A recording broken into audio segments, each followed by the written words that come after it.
Větulka, ty si hraješ se lžičkou. Joj, to bylo blbý. No kuk. Jo. Moc do krku si strčila, jo?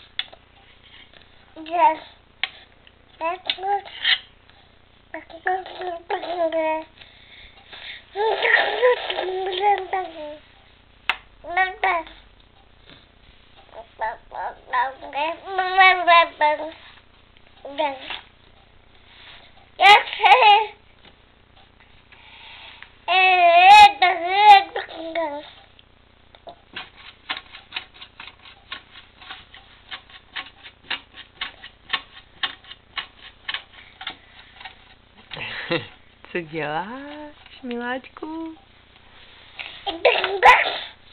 A ukaž, co umíš s lžičkou. Jak se dělá s lžičkou, Bětuško? Jak se papá s lžičkou? Ukaž. No, ukaž, jak dlabe maminka s lžičkou. Ukaž. No. No, mamka má větší, ano. No. Ano, moc větší, o moc větší.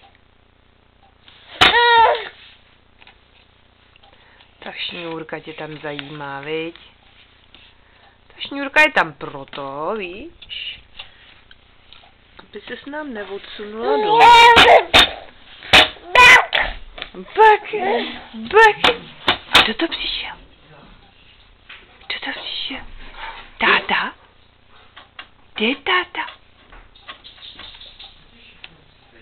Táta. Jo. Kdo to tam je? Je tam táta?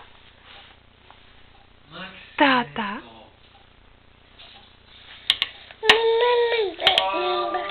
Ahoj! No jo, my zrovna jsme po obědě a zrovna točíme, jak si hrajeme se lžičkou. Zrovna točíme, jak si hraje Bětuška se lžičkou. Je strašně šikovná, viď? A hnedka jsem musela podívat, kdo to jde.